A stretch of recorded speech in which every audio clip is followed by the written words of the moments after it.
जय Ambe. Good morning dear students. Last lecture में આપણે દ્રવ્યમાન કેન્દ્રને રિલેટેડ ઉદાહરણના દાખલા અને સ્વાધ્યાયના દાખલા ગણેલા હતા, બરાબર છે। આજે આપણે દ્રવ્યમાન કેન્દ્રની ગતિ વિશે અભ્યાસ કરીશું। જો પદાર્થ ગતિ કરતો હોય તો તે પદાર્થનું દ્રવ્યમાન કેન્દ્ર પણ ગતિ કરશે, બરાબર છે। તો આજે આપણે દ્રવ્યમાન કેન્દ્રની गति विषे अभ्यास करीशुं। ओके, चलो हवे समझो मित्रों। आवी रीते क्वेश्चन पूछी शकाय, एवं पछी समजाऊं कई रीते क्वेश्चन पूछी शकाय ते। जो कोई पदार्थ गति करतो होय, मानी लेम के कोई गोळो गति करे छे, बराबर छे, तो गोळानुं द्रव्यमान केंद्र ए गोळानुं केंद्र हशे। तो जो गोळो गति करतुं होय तो तेनुं द्रव्यमान केंद्र पण गति करतुं होय, बराबर छे। हवे जो द्रव्यमान केंद्र गति करतुं होय तो कंईक ने कंईक वेग हशे तो ते गति करी सके। गोळा पासे कंईक ने कंईक वेग हशे तो ते गति करी सके। जो गोळा पासे कंईक ने कंईक वेग होय तो द्रव्यमान केंद्रनो पण वेग हशे, बराबर छे। हवे वेग छे माटे एने कारणे शुं उद्भवशे? गोळामां प्रवेग उद्भवशे। हवे जो गोळामां प्रवेग उद्भवशे तो तेना द्रव्यमान केंद्रमां पण प्रवेग उद्भवशे। हवे आ जे बधा नाटक थाय छे, गोळो गति करी शके छे, गतिने कारणे एनी पासे कंईक ने कंईक वेग हशे, वेगने कारणे तेमां प्रवेग उद्भवशे। तो आ नाटक तेना पर बळ लागवाथी थतुं होवुं जोईए, बराबर छे। आ नाटक तेना पर बळ लागवाथी थतुं होवुं जोईए। तो अहींया पदार्थनी गतिनी वात करवानी नथी, पदार्थना द्रव्यमान केंद्रनी गतिनी वात करवानी छे, बराबर छे।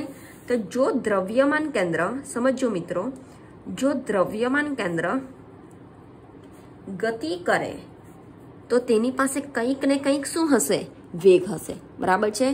कंईक ने कंईक वेग हशे एनो मतलब वेगने कारणे, वेगमां थता फेरफारने कारणे प्रवेग उद्भवशे। अने प्रवेग उद्भवशे एनो मतलब के द्रव्यमान केंद्र पर कंईक प्रकारનું બળ લાગતું હોવું જોઈએ, બરાબર છે। દ્રવ્યમાન કેન્દ્ર પર કંઈક પ્રકારનું બળ લાગતું હોવું જોઈએ, ક્લિયર છે। હવે દ્રવ્યમાન કેન્દ્ર તો તેને હું RCM વડે દર્શાવી શકું। દ્રવ્યમાન કેન્દ્ર તો તેને હું RCM વડે દર્શાવી શકું। દ્રવ્યમાન કેન્દ્રનો વેગ, દ્રવ્યમાન કેન્દ્રના વેગની વાત કરું છું તો VCM velocity of centre of માસ, દ્રવ્યમાન કેન્દ્રનો વેગ, બરાબર છે। દ્રવ્યમાન કેન્દ્રના પ્રવેગની વાત કરું તો ACM acceleration of centre of mass, idea આવે છે। અને શેને કારણે? બળ, ક્લિયર છે। તો આ રીતે ક્વેશ્ચન પૂછી શકાય મિત્રો। સમજો ક્વેશ્ચન કઈ રીતે પૂછી શકાય? તો આ રીતે પૂછી શકાય, n કણોના બનેલા તંત્રના દ્રવ્યમાન કેન્દ્રનું સૂત્ર લખો। દ્રવ્યમાન કેન્દ્રનું સૂત્ર લખી તેના દ્રવ્યમાન કેન્દ્ર પર લાગતા બળનું સૂત્ર મેળવો। ચાલો સમજો, n કણોના બનેલા તંત્રના દ્રવ્યમાન કેન્દ્રનું સૂત્ર લખી તેના દ્રવ્યમાન કેન્દ્ર પર લાગતા બળનું સૂત્ર મેળવો। માની લઉં કે મારી પાસે n કણોનું બનેલું તંત્ર છે, બરાબર છે। મારી પાસે n કણોનું બનેલું તંત્ર છે, બરાબર છે। આ તંત્રમાં રહેલા કણોના દળ અનુક્રમે, આ તંત્રમાં રહેલા કણોના દળ અનુક્રમે, માની લો પહેલા કણનું દળ છે m1, બીજા કણનું દળ છે m2, ત્રીજા કણનું દળ છે m3, n કણો છે તો અપ ટુ mn, બરાબર છે। અને આ m1, m2, m3 up to mn દળ ધરાવતા કણોના સ્થાન સદિશ અનુક્રમે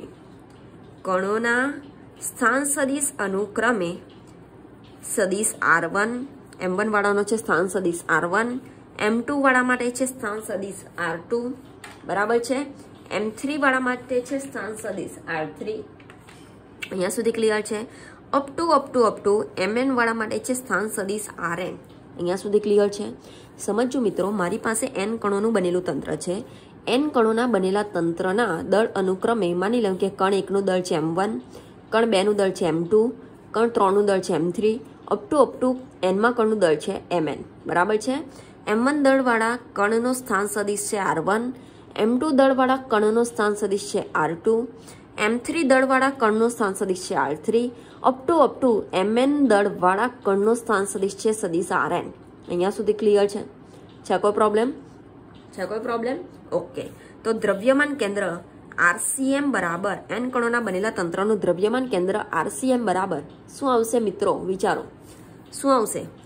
m1 r1 plus m2 r2 plus m3 r3 બરાબર છે, plus up to plus mn rn. Clear છે? Upon m1 plus m2 plus m3 plus up to plus mn. અહીંયા સુધી ક્લિયર છે? કોઈ પ્રોબ્લેમ? અગાઉ આપણે ભણી ગયા છે. કોઈ પ્રોબ્લેમ? ઓકે. હવે જો તંત્રનું કુલ દળ કેપિટલ M હોય, તંત્રનું કુલ દળ કેપિટલ M હોય તો કેપિટલ M બરાબર m1 plus m2 plus m3 plus up to plus mn લખી શકાય. બરાબર છે? તો m1 plus m2 plus m3 plus up two mn બરાબર કેપિટલ M લખી શકાય. તો ઇક્વેશન બની જશે RCM બરાબર m1 r1 plus m2 r2 plus m3 r3 plus up to plus mn rn upon capital M. Clear છે? કોઈ problem? આવડશે? ઓકે. હવે સમજો મિત્રો, આ m છે, છેદમાં છે, સામે જશે તો અંશમાં જશે. તો સામે લઈ જતા mRCM બરાબર m1 r1 plus m2 r2 plus m3 r3 plus up to plus mn rn. અહીંયા સુધી ક્લિયર છે? કોઈ પ્રોબ્લેમ? આવડશે? કોઈ પ્રોબ્લેમ? ચાલો હવે સમજો મિત્રો, જો દ્રવ્યમાન કેન્દ્રની વાત કરીએ તો દ્રવ્યમાન કેન્દ્રનો સ્થાન સદિશ છે RCM. જો દ્રવ્યમાન કેન્દ્ર ગતિ કરતું હોય તો તેની પાસે વેગ આવશે VCM, એટલે કે વેલોસિટી ઓફ સેન્ટર ઓફ માસ. તો આના પરથી મારે વેગનું સૂત્ર મેળવવાનું છે. સ્થાન સદિશ પરથી પહેલા હું વેગનું સૂત્ર મેળવીશ, વેગ પરથી હું પ્રવેગનું સૂત્ર મેળવીશ અને પ્રવેગ પરથી મને બળનું સૂત્ર મળશે. આઈડિયા આવે છે? તો આપણે સ્ટાર્ટિંગ કરી છે RCM એટલે કે સ્થાન સદિશથી, એના પરથી મેળવીશું VCM એટલે કે વેગ દ્રવ્યમાન કેન્દ્રનો, એના પરથી મેળવીશું ACM એટલે કે પ્રવેગ દ્રવ્યમાન કેન્દ્રનો, અને એના પરથી મેળવીશું બળ. અહીંયા સુધી ક્લિયર છે? કોઈ પ્રોબ્લેમ? ઓકે. તો હવે આ જે ઇક્વેશન છે, આ ઇક્વેશનમાં એવું તો શું નાટક કરીએ કે સ્થાન સદિશ પરથી વેગ મેળવી શકાય, દ્રવ્યમાન કેન્દ્રના સ્થાન સદિશ પરથી દ્રવ્યમાન કેન્દ્રનો વેગ મેળવી શકાય. તો મિત્રો તમને આઈડિયા હશે કે જો સ્થાનાંતરનું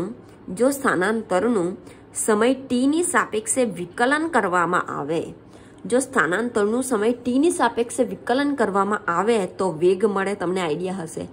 તો જો દ્રવ્યમાન કેન્દ્રના સ્થાન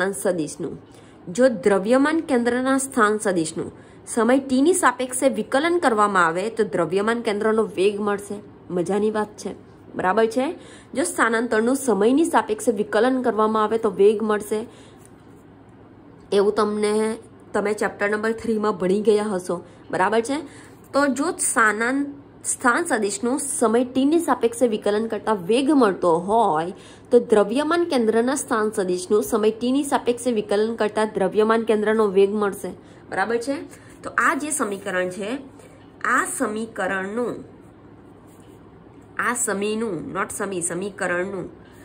સમય t ની સાપેક્ષે વિકલન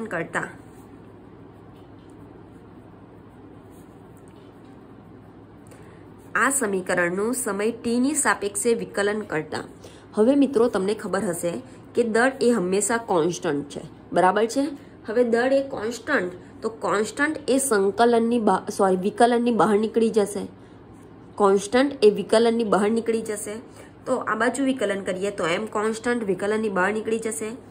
d/dt ઓફ RCM, ઓકે, બરાબર m1 ઇઝ કોન્સ્ટન્ટ તો વિકલનની બહાર નીકળી જશે.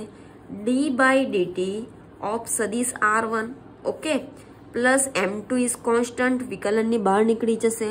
તો d/dt ઓફ સદિશ r2, okay, plus m3 is constant વિકલનની બહાર નીકળી જશે. तो डी बाय dt ऑफ सदिश R3 plus up to plus mn is constant d by dt of सदिश Rn। અહીંયા સુધી ક્લિયર છે કોઈ પ્રોબ્લેમ ઓકે સમજો મિત્રો। હવે જો સ્થાનાંતરનું સમયની સાપેક્ષે વિકલન કરતા શું મળશે વેગ બરાબર છે। તો અહીં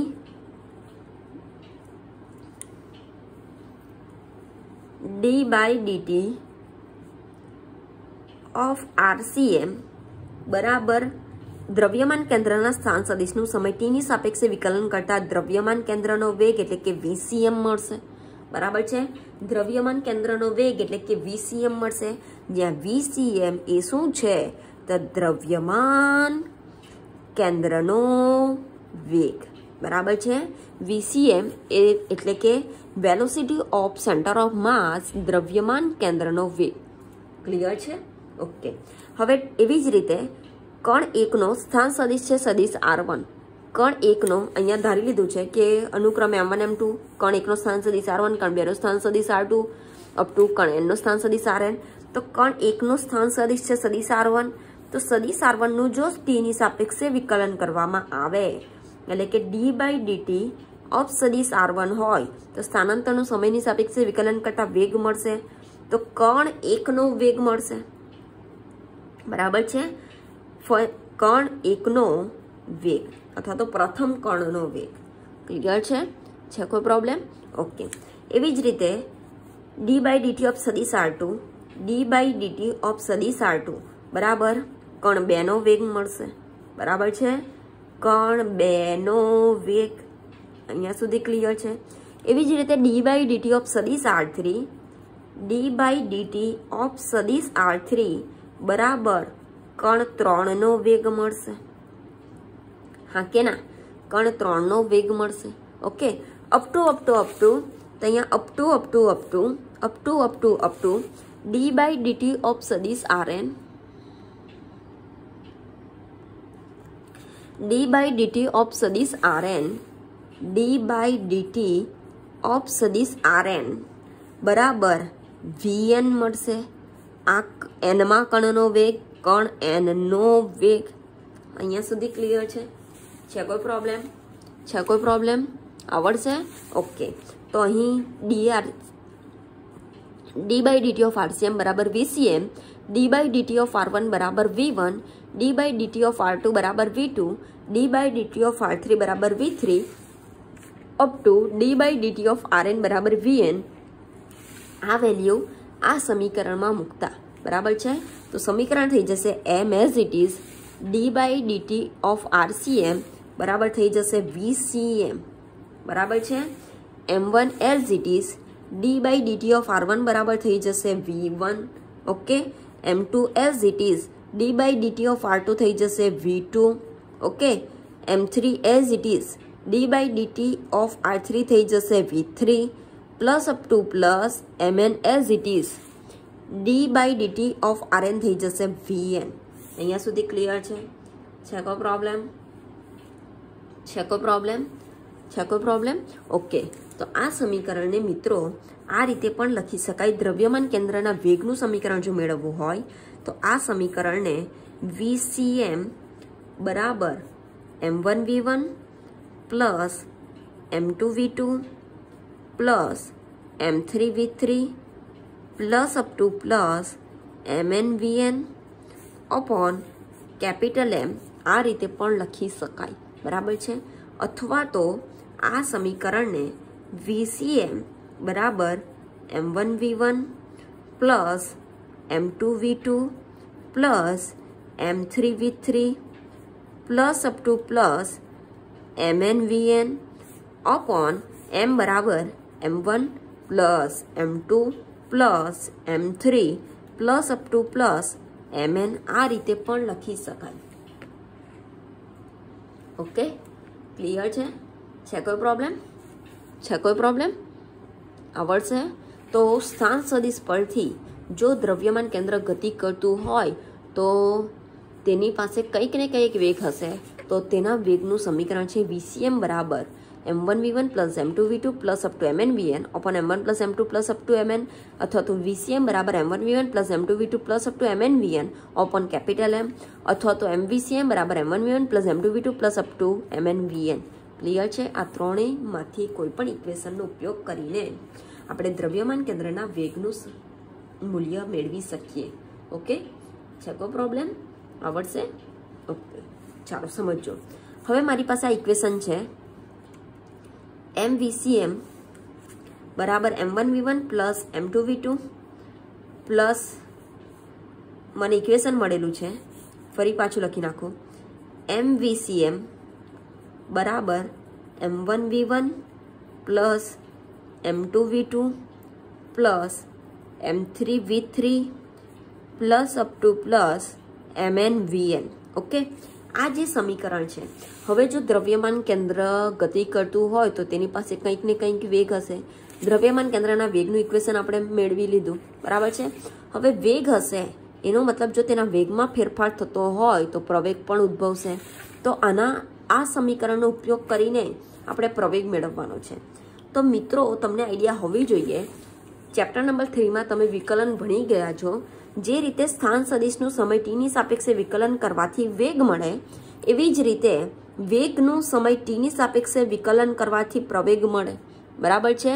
અને જો દ્રવ્યમાન કેન્દ્રના સ્થાન સદિશનું સમય ટીની સાપેક્ષે વિકલન કરવાથી દ્રવ્યમાન કેન્દ્રનો વેગ મળે, એવી જ રીતે દ્રવ્યમાન કેન્દ્રના વેગનું સમય ટીની સાપેક્ષે વિકલન કરવાથી દ્રવ્યમાન કેન્દ્રનો પ્રવેગ મળશે. આઈડિયા આવે છે? ભેજામાં ઉતરે છે?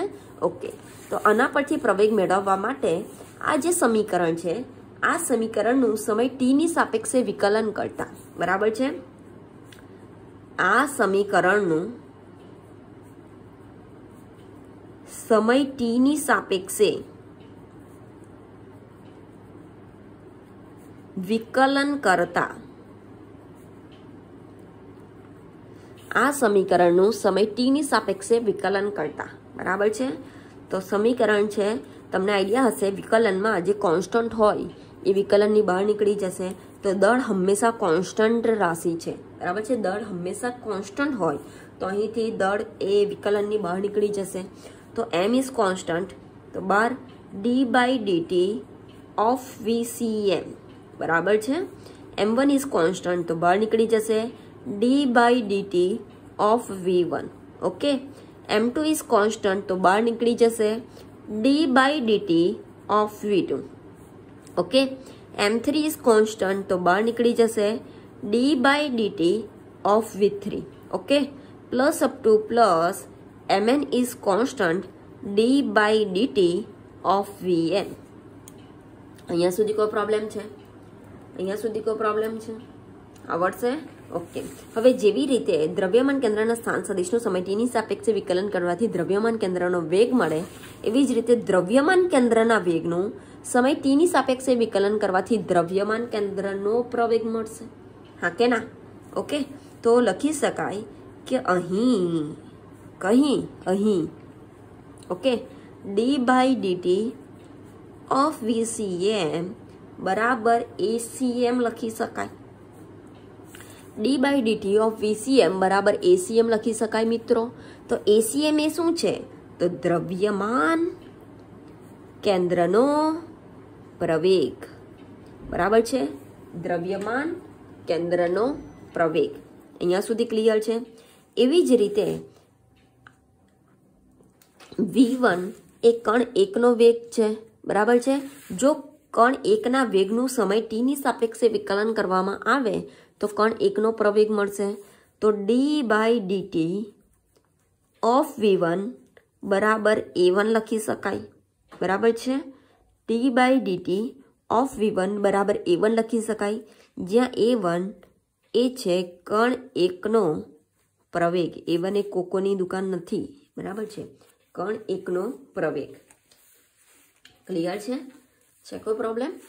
ઓકે, એવી જ રીતે v2 એ કણ 2 નો વેગ. તો જો કણ 2 ના વેગનું સમય ટીની સાપેક્ષે વિકલન કરવામાં આવે, એટલે કે d/dt ઓફ v2, તો કણ 2 નો પ્રવેગ મળશે. તો d/dt ઓફ v2 બરાબર સદિશ A2 જ્યાં સદિશ A2 એ છે કણ 2 નો પ્રવેગ. ઓકે, કણ 2 નો પ્રવેગ. ક્લિયર છે? એવી જ રીતે d/dt ઓફ V3 એ કણ 3 નો વેગ છે. તો જો કણ 3 ના વેગનું સમય t ની સાપેક્ષે વિકલન કરવામાં આવે તો કણ 3 નો પ્રવેગ મળશે. તો A3 એ છે કણ 3 નો પ્રવેગ. અહીંયા સુધી ક્લિયર છે? અપ ટુ તો અપ ટુ અહીંયા સુધી ક્લિયર છે? કોઈ પ્રોબ્લેમ? ચાલો હવે d/dt ઓફ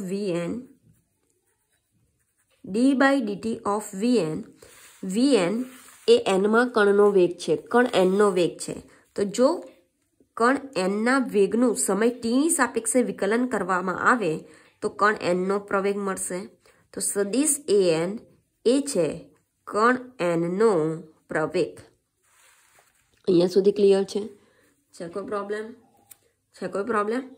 આવડશે? ઓકે. તો dVcm/dt બરાબર ACM, dV1/dt બરાબર A1, dV2/dt બરાબર A2, dV3/dt બરાબર A3, અપ ટુ dVn/dt બરાબર AN. આ વેલ્યુ આ સમીકરણમાં મૂકતા, બરાબર છે? તો આ સમીકરણમાં મૂકતા m એઝ ઇટ ઇઝ રહેશે.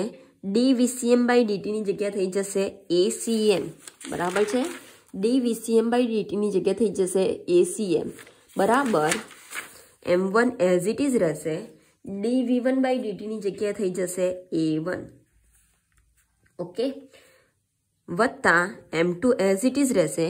dV2/dt ની જગ્યા થઈ જશે A2 વત્તા m3 એઝ ઇટ ઇઝ રહેશે.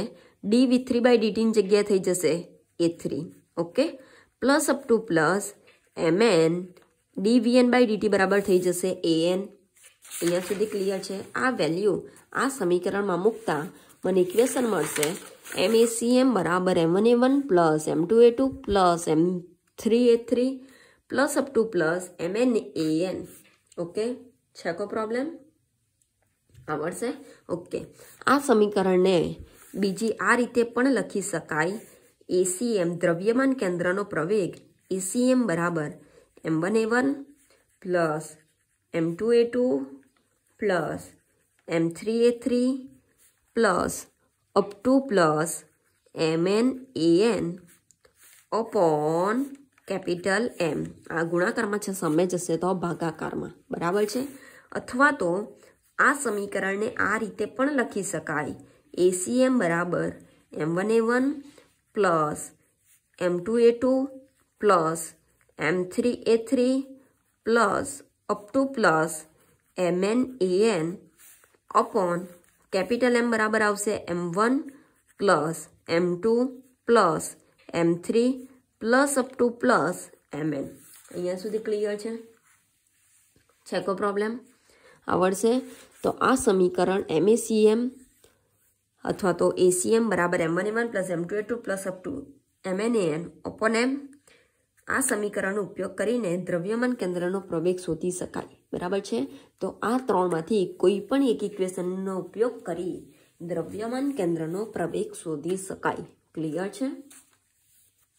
કોઈ પ્રોબ્લેમ? આવડશે? તો દ્રવ્યમાન કેન્દ્રના પ્રવેગ માટેનું ઇક્વેશન આવશે. પહેલું છે MACM બરાબર M1A1 plus M2A2 plus up two MNAN.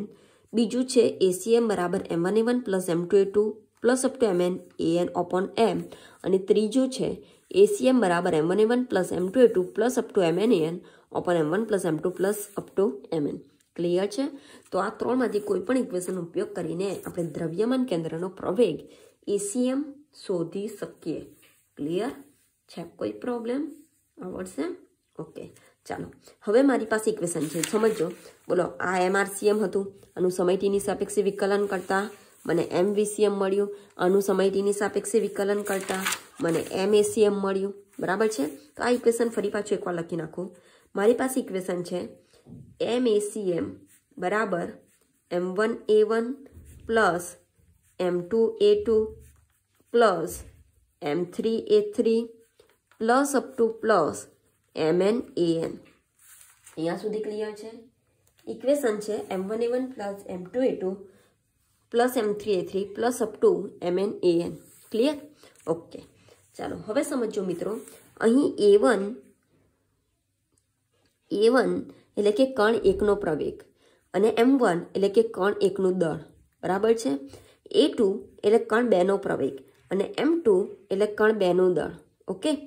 A3 એટલે કણ ત્રણનો પ્રવેગ અને M3 એટલે કણ ત્રણનું દળ. ઓકે. An એટલે કણ Nનો પ્રવેગ અને Mn એટલે કે Nમાં કણનું દળ. ઓકે, તો આ સમીકરણ પરથી M1A1 બરાબર આ છે કણ એકનું દળ અને કણ એકનો પ્રવેગ. તો ફાધર બરાબર મધર તમને આઈડિયા હશે. આપણી પાસે ઇક્વેશન હતું F બરાબર Ma, બરાબર છે. F બરાબર Ma, તો જો કણ એકનું દળ M1 હોય, કણ એકનો પ્રવેગ A1 હોય, તો આને કણ એક પર લાગતું બળ F1 કહી શકાય. M1A1 ને કણ એક પર લાગતું બળ F1 કહી શકાય.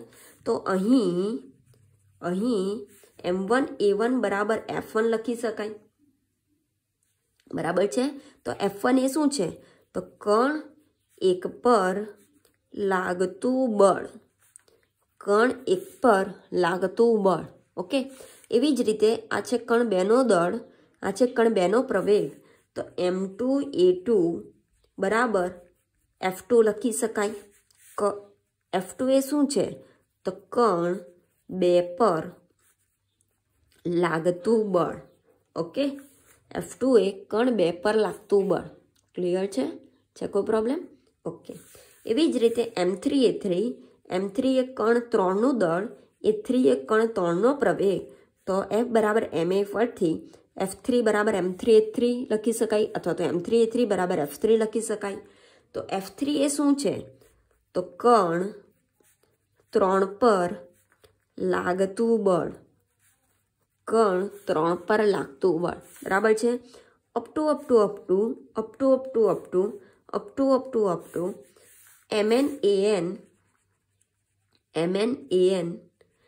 Mn એ છે કણ Nનું દળ, An છે કણ Nનો પ્રવેગ. તો F બરાબર Ma પરથી Ma બરાબર F લખી શકાય. તો MnAn બરાબર Fn લખી શકાય. તો Fn છે કણ N પર લાગતું બળ. અહીંયા સુધી ક્લિયર છે? Fn છે કણ N પર લાગતું બળ. ક્લિયર છે? કોઈ પ્રોબ્લેમ? ઓકે, હવે સમજો મિત્રો, આ વેલ્યુ આ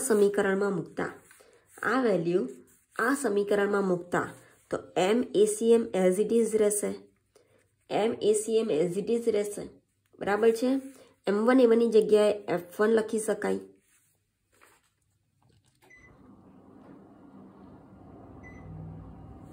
પ્લસ M2A2 ની જગ્યાએ F2 લખી શકાય, બરાબર છે. પ્લસ M3A3 ની જગ્યાએ F3 લખી શકાય. Plus up to plus MnAn ની જગ્યાએ Fn લખી શકાય. અહીંયા સુધી ક્લિયર છે? આ વેલ્યુ આ સમીકરણમાં મૂકતા MACM as it is M1A1 બરાબર F1, M2A2 બરાબર F2, M3A3 બરાબર F3, અપ ટુ MnAn બરાબર Fn લખી શકાય. અહીંયા સુધી ક્લિયર છે?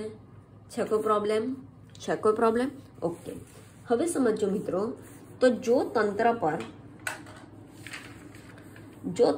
પર લાગતું, ઉપર નીચે જવાય છે, જો તંત્ર પર લાગતું કુલ બળ F હોય, જો તંત્ર પર લાગતું N કણોના બનેલા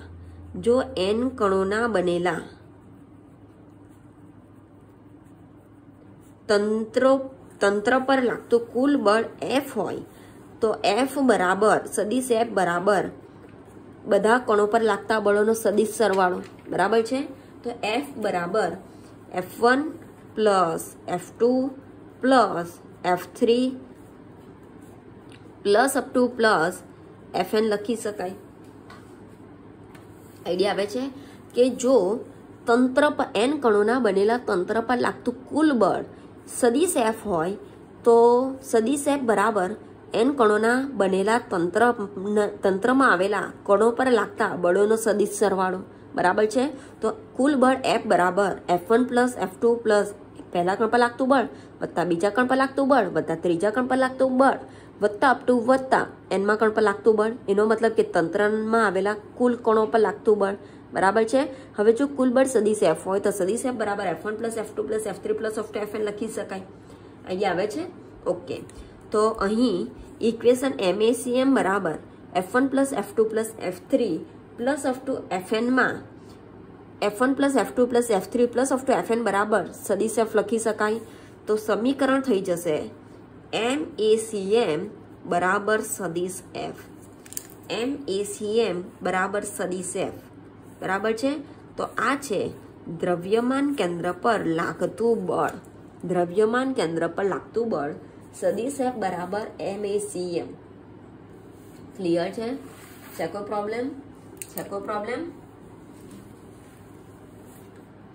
તો એના પરથી એવું લખી શકાય, આના પરથી એક એવું સેન્ટેન્સ લખી શકાય, સમજો મિત્રો, કે આમ તંત્રના, સમજો, આમ તંત્રના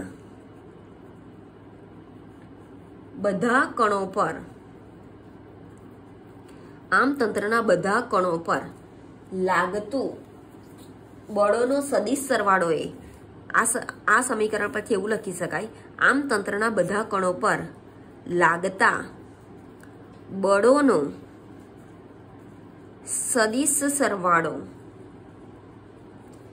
એ આમ તંત્રના બધા કણો પર લાગતા બળોનો સદિશ સરવાળો F1 + F2 + F2 Fn એટલે કે બળોનો સદિશ સરવાળો એ દ્રવ્યમાન કેન્દ્રના પ્રવેગ ACM એટલે કે દ્રવ્યમાન કેન્દ્રના પ્રવેગ અને તંત્રનું કુલ દળ, તંત્રનું કુલ દ્રવ્યમાન ના ગુણાકાર જેટલું હોય છે, ના ગુણાકાર જેટલું હોય છે।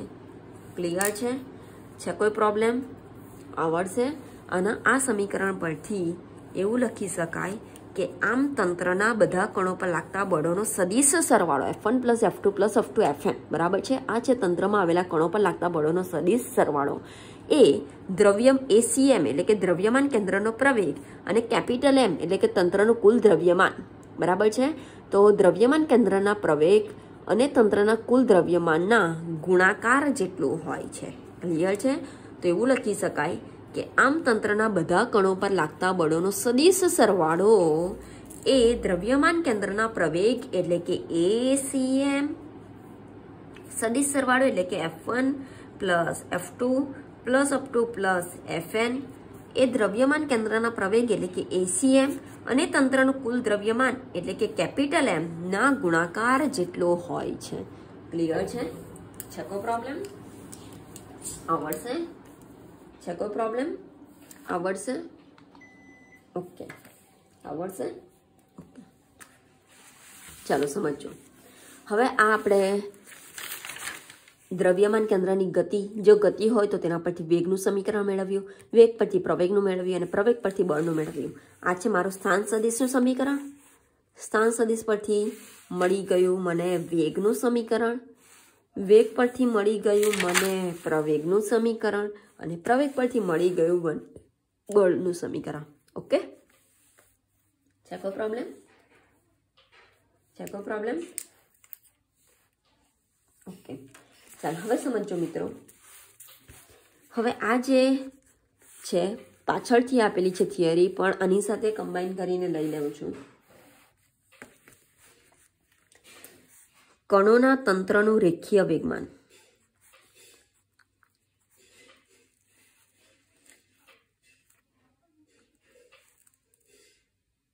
નહીં તો આ પછીથી જ લેવા, અત્યારે જે થિયરી છે એ જ થિયરીના n કણોના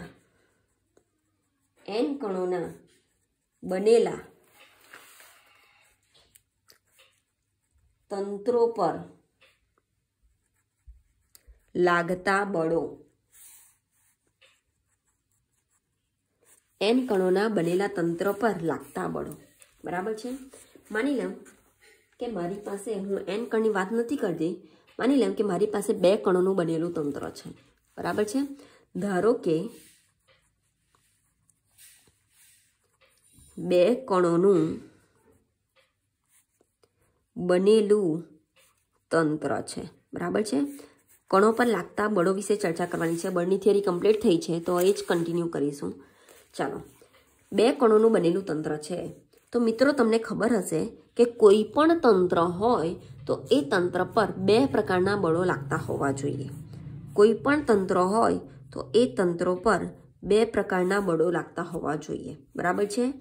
એક છે બાહ્ય બળો, અને બીજું છે આંતરિક બળો। તંત્રમાં કણો કણો વચ્ચે અંદર લાગતું બળ જેને કહીશું આંતરિક બળો, અને બીજું છે બાહ્ય બળો। ઓકે, ચાલો હવે સમજો, મારી પાસે બે કણોનું બનેલું તંત્ર છે। આ છે કોઈ એક કણ 1 અને આ છે કોઈ એક કણ 2, બરાબર છે। આ કણો પર કણ 1 પર સદિશ F1 જેટલું બાહ્ય બળ લાગે છે અને કણ 2 પર સદિશ F2 જેટલું બાહ્ય બળ લાગે છે, બરાબર છે। સમજો, બે કણોનું બનેલું તંત્ર છે। કણ 1 પર સદિશ F1 જેટલું બાહ્ય બળ લાગે છે અને કણ 2 પર સદિશ F2 જેટલું બાહ્ય બળ લાગે છે। માની લેવું કે આ બે કણોના બનેલા તંત્રનું સેન્ટર ઓફ માસ એટલે કે દ્રવ્યમાન કેન્દ્ર એ મિડલ પોઈન્ટ પર છે, બરાબર છે। હવે F1 અને F2 એ બંને કણો પર લાગતા બાહ્ય બળો છે। હવે તંત્રમાં બે કણો આવેલા છે તો બંને કણો એ એકબીજા પર ન્યૂટનની ગતિના ત્રીજા નિયમ પરથી, ન્યૂટનની ગતિના ત્રીજા નિયમમાં તમને આઈડિયા હશે કે ન્યૂટનની ગતિના ત્રીજા નિયમ પરથી બંને કણો એકબીજા પર બળ લગાડશે। એક કણ એ 2 પર બળ લગાડશે, બીજો કણ 1 પર બળ લગાડશે। તો માની લેમ કે લાગતા બળો F12 અને F21 છે। 1 દ્વારા 2 પર લાગતું બળ અને 2 દ્વારા 1 પર લાગતું બળ। આ F12 અને F21 એ છે મારા કણોની તંત્રમાં કણો પર લાગતા આંતરિક બળો। અહીંયા સુધી ક્લિયર છે। હવે દર્શાવી દઉં કે અહીં કણ 1 અને કણ 2 પર સદિશ F1 અને સદિશ F2 એ બાહ્ય બળો છે, બરાબર છે। અહીં કણ 1 અને કણ 2 પર સદિશ F1 અને સદિશ F2 એ બાહ્ય બળો છે, અને સદિશ F12 અને સદિશ F21 એ આંતરિક બળો છે। સદિશ F12 અને સદિશ F21 એ આંતરિક બળો છે, ઓકે। અને આ બે કણોનું દ્રવ્યમાન કેન્દ્ર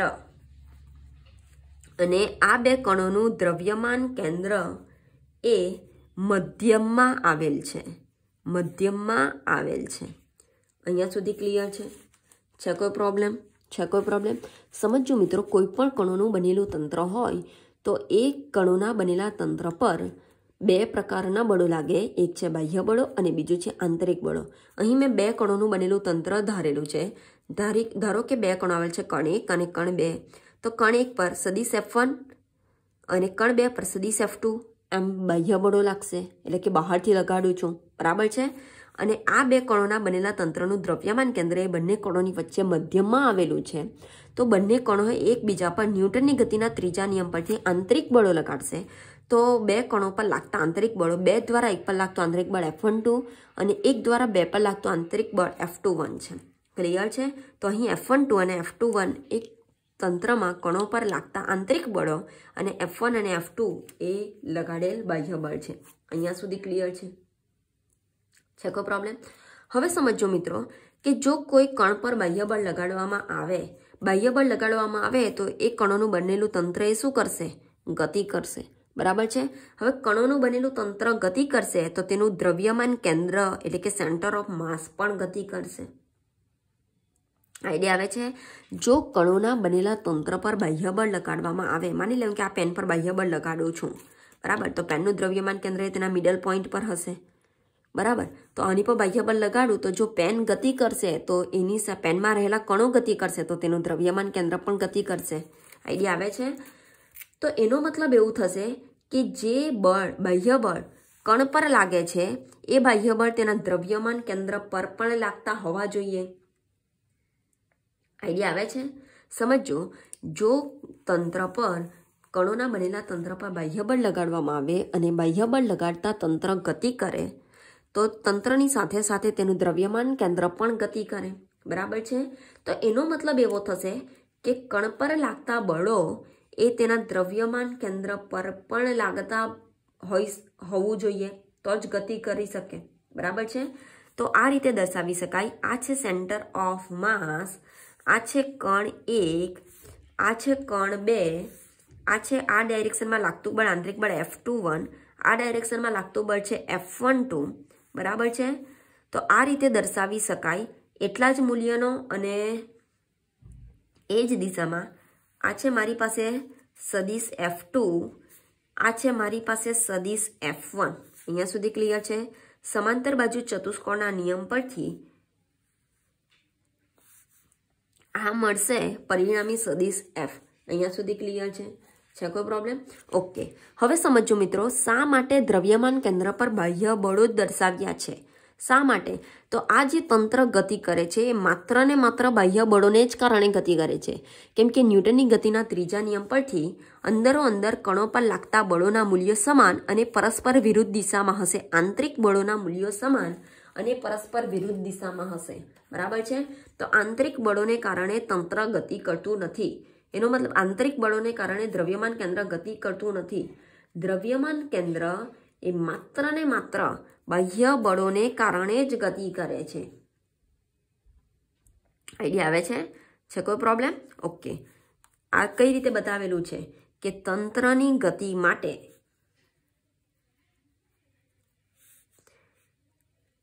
તેના કણો પર લાગતા બળો એ દ્રવ્યમાન કેન્દ્ર પર લાગતા ગણી શકાય. અહીંયા સુધી ક્લિયર છે? છે કોઈ પ્રોબ્લેમ? ઓકે. ચાલો. તંત્રની ગતિ માટે તેના કણો પર લાગતા બળો એ તેના દ્રવ્યમાન કેન્દ્ર પર લાગતા બળો ગણી શકાય. કણો પર લાગતા બળો એ તેના દ્રવ્યમાન કેન્દ્ર પર પણ લાગતા બળો ગણી શકાય. અને સમાંતર બાજુ ચતુષ્કોણના નિયમ પરથી સદિશ F1 અને સદિશ F2 નો પરિણામી સદિશ F મળશે. ક્લિયર છે? છે કોઈ પ્રોબ્લેમ? ઓકે. હવે સમજો મિત્રો, ન્યૂટનની ગતિના ત્રીજા નિયમ પરથી જે આંતરિક બળો લાગે છે F12 અને F21 એ આંતરિક બળોના મૂલ્યો સમાન અને પરસ્પર વિરુદ્ધ દિશામાં હોય છે. બરાબર છે. ન્યૂટનની ગતિના ત્રીજા નિયમ પરથી જે આંતરિક બળો લાગે છે, ન્યૂટન્સ થર્ડ લો, ન્યૂટનની ગતિના ત્રીજા નિયમ પરથી લાગતા આંતરિક બળો ના મૂલ્યો સમાન અને પરસ્પર વિરુદ્ધ દિશામાં હોવાથી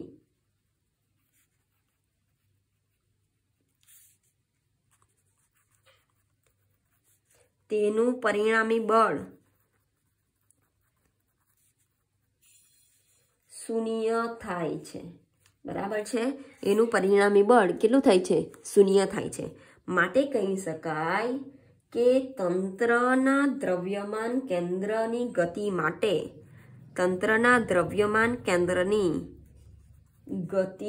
માટે માત્ર પરિણામી બાહ્ય બળ જ જવાબદાર છે. એટલે કે સદિશ F1 અને સદિશ F2 જ જવાબદાર છે. બાહ્ય બળ જ જવાબદાર છે. ક્લિયર છે? છે કોઈ પ્રોબ્લેમ? ચાલો સમજો. બે કણોનું બનેલું તંત્ર છે. બે પ્રકારના બળો લાગે, એક બાહ્ય બળ અને બીજું આંતરિક બળ. માની લેમ કે બે કણોનું બનેલું તંત્ર છે. આ બંને કણોના બનેલા તંત્રનું દ્રવ્યમાન કેન્દ્ર તેના મિડલ પોઈન્ટ પર છે. બરાબર છે. કણ 1 પર બાહ્ય બળ સદિશ F1, કણ 2 પર બાહ્ય બળ સદિશ F2. કણ 1 અને 2 ન્યૂટનની ગતિના ત્રીજા નિયમ પરથી આંતરિક બળો લગાડશે. 2 દ્વારા 1 પર લાગતું બળ F12 અને 1 દ્વારા 2 પર લાગતું બળ F21. ઓકે. હવે ન્યૂટનની ગતિના ત્રીજા નિયમ પરથી લાગતા આંતરિક બળોનો બળો સમાન મૂલ્યના અને પરસ્પર વિરુદ્ધ દિશામાં હોવાથી તેનું પરિણામી બળ કેવું થાય છે? શૂન્ય થાય છે. હવે જો તંત્ર ગતિ કરતું હોય તો તેનું દ્રવ્યમાન કેન્દ્ર પણ ગતિ કરશે. તો આ જે તંત્ર પર લાગતા બળો એ તેના દ્રવ્યમાન કેન્દ્ર પર લાગતા બળો ગણી શકાય. બરાબર છે. હવે આંતરિક બળોનું પરિણામી બળ શૂન્ય થાય છે, માટે તંત્રના દ્રવ્યમાન કેન્દ્રની ગતિ માટે માત્ર ને માત્ર બાહ્ય બળ જ જવાબદાર છે એવું કહી શકાય. ક્લિયર છે? છે કોઈ પ્રોબ્લેમ? આવડશે? હવે બાહ્ય બળ જ જવાબદાર છે તો આ ઇક્વેશન પરથી MACM બરાબર F એક્સટર્નલ લખી શકાય. F એક્સટર્નલ એટલે કે પરિણામી બાહ્ય બળ. MACM બરાબર F એક્સટર્નલ લખી શકાય. F એક્સટર્નલ એટલે કે બાહ્ય બળ. બરાબર છે. જ્યાં F એક્સટર્નલ એ કણોના તંત્ર પર લાગતા બાહ્ય બળોનો, અહીંયા બે બાહ્ય બળ છે, સદિશ F1 અને સદિશ F2. તો F એક્સટર્નલ બરાબર આવશે સદિશ F1 પ્લસ સદિશ F2. બરાબર છે. તો જ્યાં F એક્સટર્નલ એ કણોના તંત્ર પર લાગતા બાહ્ય બળોનો સદિશ સરવાળો. ઓકે. F એક્સટર્નલ એ કણોના તંત્ર પર લાગતા બાહ્ય બળોનો સદિશ સરવાળો. ક્લિયર છે? છે કોઈ પ્રોબ્લેમ? છે કોઈ પ્રોબ્લેમ? ઓકે. આ જે ઇક્વેશન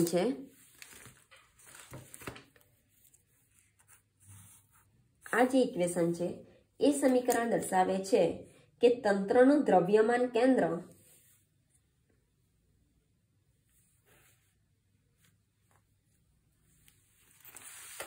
આ જે સમીકરણ છે એ દર્શાવે છે કે તંત્રનું દ્રવ્યમાન એ તેના દ્રવ્યમાન કેન્દ્ર પર કેન્દ્રિત થયું હોય. સમગ્ર તંત્રનું દ્રવ્યમાન એ તેના દ્રવ્યમાન કેન્દ્ર પર કેન્દ્રિત થયું હોય અને આ તંત્ર એ પરિણામી બાહ્ય બળની અસર હેઠળ ગતિ કરે છે. ક્લિયર છે? બહુ ઇઝી થિયરી છે, સમજજો. જો કણોનું બનેલું તંત્ર હોય તો તેના પર લાગતા બળોની વાત કરીએ તો બે પ્રકારના બળો લાગે, બાહ્ય બળો અને આંતરિક બળો. બરાબર છે. માની લો કે બે કણો છે, કણ 1 અને કણ 2. એક પર લાગતું બાહ્ય બળ સદિશ F1, બે પર લાગતું બાહ્ય બળ સદિશ F2 અને આંતરિક બળો છે F12, F21. તેનું દ્રવ્યમાન કેન્દ્ર તેની મધ્યમાં આવેલું છે. બરાબર છે. હવે જો તંત્ર ગતિ કરતું હોય તો તેનું દ્રવ્યમાન કેન્દ્ર પણ ગતિ કરશે. એનો મતલબ કે કણ પર લાગતા બળો એ દ્રવ્યમાન કેન્દ્ર પર લાગતા બળો ગણી શકાય. બરાબર છે. અહીં સદિશ F1 અને સદિશ F2 નો પરિણામી સદિશ F છે. સમાંતર બાજુ ચતુષ્કોણ ચેપ્ટર નંબર 4 ના નિયમ પરથી. ઓકે. ન્યૂટનની ગતિના ત્રીજા નિયમ પરથી કણ પર લાગતા આંતરિક બળોના મૂલ્યો સમાન અને પરસ્પર વિરુદ્ધ દિશામાં હોવાથી તેનું પરિણામી બળ શૂન્ય થશે, માટે દ્રવ્યમાન કેન્દ્રની ગતિ માટે આંતરિક બળો જવાબદાર નથી, માત્ર ને માત્ર બાહ્ય બળો જ જવાબદાર છે. માટે MACM બરાબર F એક્સટર્નલ લખી શકાય, જ્યાં F એક્સટર્નલ એ બાહ્ય બળોના સદિશ સરવાળો, તંત્ર પર લાગતા બાહ્ય બળોનો સદિશ સરવાળો. ક્લિયર છે? તો આ સમીકરણ પરથી એવું કહી શકાય કે તંત્રનું દ્રવ્યમાન એ તેના દ્રવ્યમાન કેન્દ્ર પર કેન્દ્રિત થયેલું હોય અને આ દ્રવ્યમાન કેન્દ્ર એ પરિણામી બાહ્ય બળની અસર હેઠળ ગતિ કરે છે. ક્લિયર છે? છે કોઈ પ્રોબ્લેમ? આવડશે? ઓકે. હવે 2-3 થિયોરિકલ ક્વેશ્ચન છે, સમજી લેજો. એક છે M સદિશ A બરાબર F એક્સટર્નલ માટેની નોંધનીય બાબતો.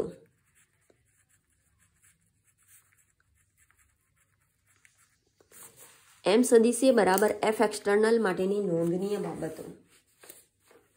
ચાલો, તો પહેલી બાબત છે દ્રવ્યમાન કેન્દ્રની ગતિ જાણવા માટે કણોના તંત્રના આંતરિક બળોની જાણકારીની જરૂરિયાત નથી. તમને ખબર હશે આંતરિક બળોની કોઈ સાથે કોઈ લેવા દેવા નથી. તો આંતરિક બળોની જાણકારીની જરૂરિયાત નથી. આ માટે માત્ર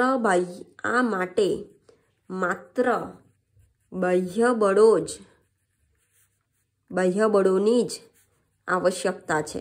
બરાબર છે. શા માટે? તો દ્રવ્યમાન કેન્દ્ર એ બાહ્ય બળની અસર હેઠળ ગતિ કરે છે એ માટે. ક્લિયર છે?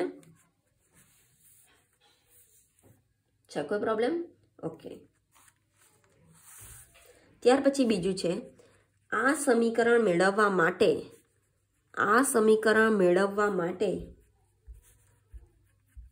આપણે કણોના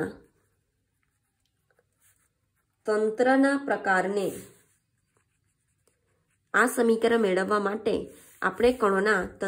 પ્રકારને સ્પષ્ટ કરવાની જરૂર નથી. કારણ કે આ તંત્રએ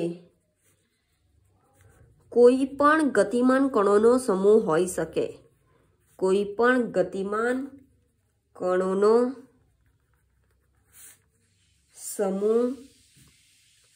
શકે.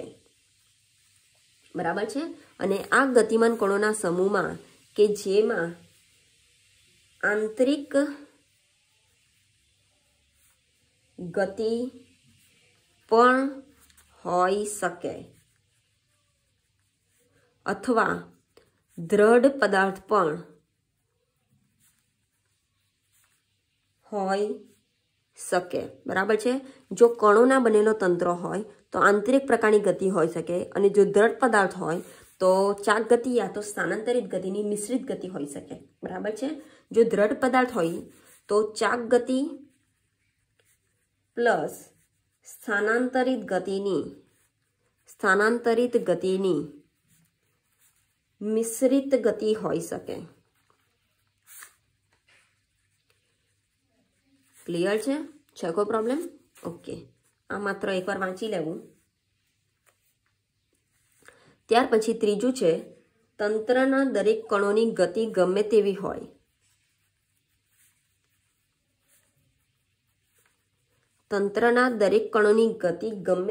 હોય તો પણ તેનું દ્રવ્યમાન કેન્દ્ર એ MACM, આની જગ્યાએ ACM પર લખી શકાય, બરાબર, F એક્સટર્નલ સૂત્રનો ઉપયોગ કરીને મેળવી શકાય છે. આ સમીકરણ મુજબ જ ગતિ કરે છે. ક્લિયર છે? એનો મતલબ કે બાહ્ય બળની અસર હેઠળ જ ગતિ કરે છે. ક્લિયર છે? કોઈ પ્રોબ્લેમ? ઓકે. ત્યાર પછી 1-2 છે, વિસ્તૃત પદાર્થોને કેવી રીતે મેળવી શકાય.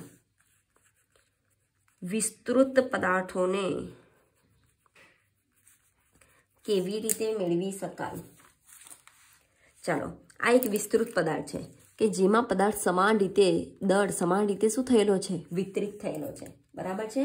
તો આવા પદાર્થોને એક જ કણ તરીકે લેવાને બદલે કણોના તંત્ર તરીકે આ જે પદાર્થ છે એ સમાન રીતે વિતરિત થયેલો છે, તો એક જ કણ તરીકે લેવાને બદલે આ પદાર્થ એ સૂક્ષ્મ અનેક કણોનો બનેલો છે એવું વિચારી શકાય. બરાબર છે. તો વિસ્તૃત પદાર્થોને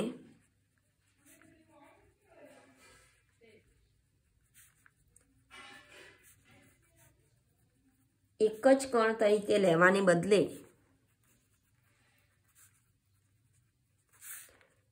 કણોના તંત્ર તરીકે લેવું જોઈએ. બરાબર છે. વિસ્તૃત પદાર્થોને એક જ કણ તરીકે લેવાને બદલે કણોના તંત્ર તરીકે લેવું જોઈએ. બીજું, જો કણોના તંત્ર તરીકે લઈએ તો આ પદાર્થનું સમગ્ર દળ એ તેના દ્રવ્યમાન કેન્દ્ર ઉપર કેન્દ્રિત થયેલું હોય છે. બરાબર છે? આઈડિયા આવે છે?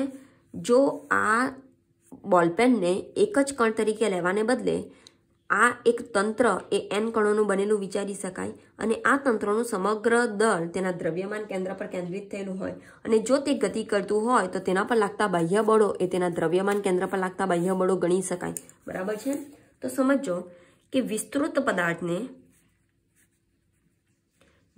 પદાર્થોને તંત્ર તરીકે લેવાથી પદાર્થનું સમગ્ર દળ તેના દ્રવ્યમાન કેન્દ્ર પર કેન્દ્રિત થયેલું હોય છે, અને તંત્ર પરના તમામ બાહ્ય બળો તેના દ્રવ્યમાન કેન્દ્ર પર લાગે છે. ક્લિયર છે? છે કોઈ પ્રોબ્લેમ? છે કોઈ પ્રોબ્લેમ?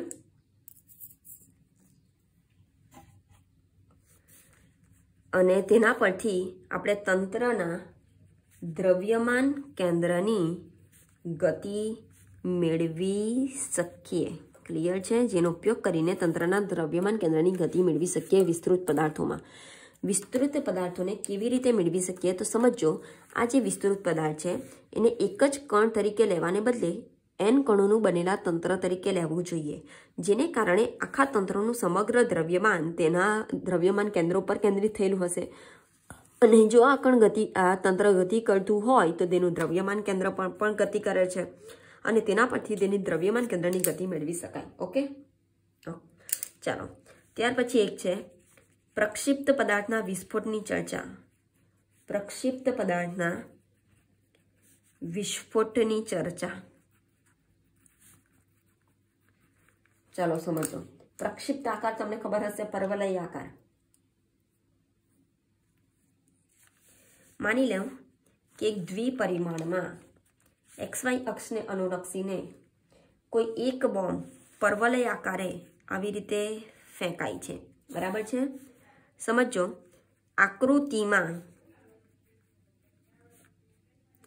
ગતિપથ એ સળગાવેલો અને પરવલય આકાર, આકારને પરવલય આકાર કહેવાય, મેથ્સ વાળાને ખબર હશે. બરાબર છે? અને પરવલય આકાર ના પથને અનુસરતો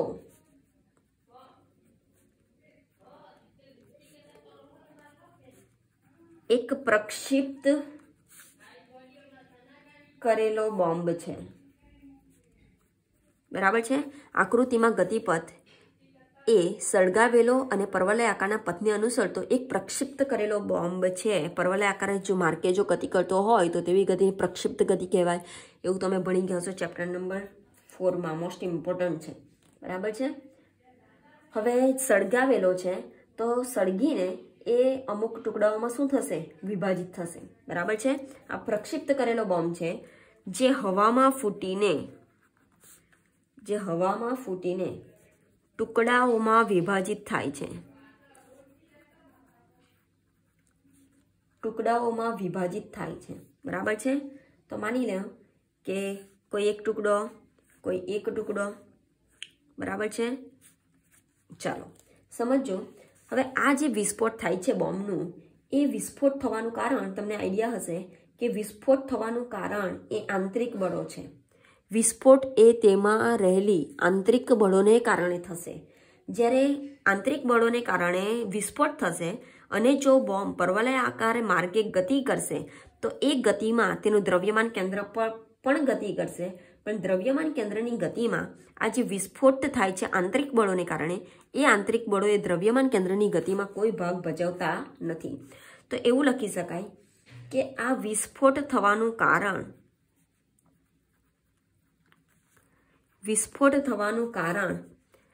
આંતરિક બળો છે જે દ્રવ્યમાન કેન્દ્રની ગતિમાં કોઈ જ ફાળો આપતા નથી.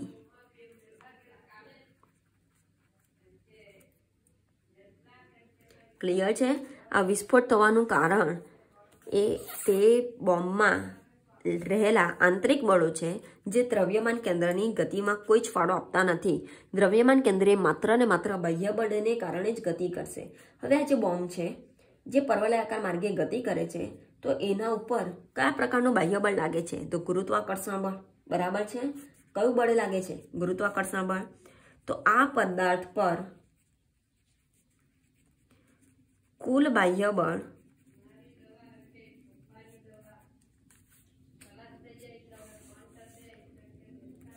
એ ગુરુત્વાકર્ષણ બળ લાગે છે જે વિસ્ફોટ પહેલા અને વિસ્ફોટ પછી સમાન જ હોય છે. ચાલો સમજો. ખાલી એટલું યાદ રાખવાનું છે, કોઈ એક બોમ્બ છે, એ બોમ્બ એ પરવલય આકાર માર્ગે ગતિ કરે છે, બરાબર છે. સળગેલો બોમ્બ એ પરવલયાકાર માર્ગે ગતિ કરે છે, એનો મતલબ પ્રક્ષિપ્ત ગતિ કરે છે. હવે સમજો કે જ્યારે તે ફૂટે છે તો તેના ટુકડાઓ જુદા જુદા ભાગોમાં વિખરાઈ જાય છે, બરાબર છે. હવે આ જે ફૂટે છે એના માટેનું કારણ એ બોમ્બમાં આંતરિક બળો છે, પણ આંતરિક બળો એ તેના દ્રવ્યમાન કેન્દ્રની ગતિ માટે કોઈ ભાગ ભજવતું નથી. દ્રવ્યમાન કેન્દ્રની ગતિ એ માત્ર ને માત્ર બાહ્ય બળને કારણે જ લાગશે. તો બાહ્ય બળ એ અહીં ગુરુત્વાકર્ષણ બળ છે, બરાબર છે. તો ગુરુત્વાકર્ષણ બળ એ બોમ્બ પર વિસ્ફોટ પહેલા અને વિસ્ફોટ પછી કેવું હોય છે? સમાન હોય છે. બોમ્બના વિસ્ફોટ બાદ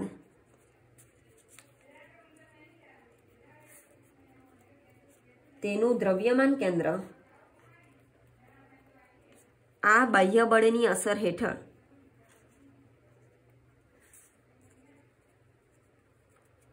પરવલયાકાર પથ પર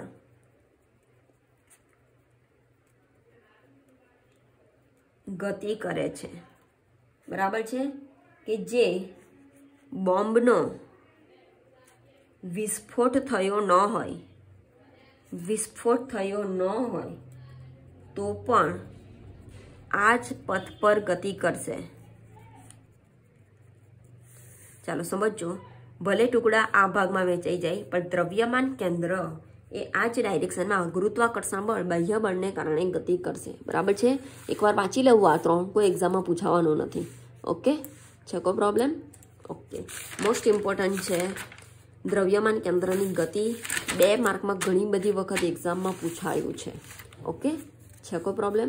જો કોઈ પ્રોબ્લેમ હોય તો કોન્ટેક્ટ કરી શકો છો. અને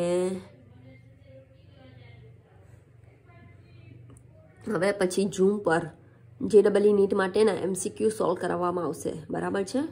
ઓકે, થેન્ક યુ.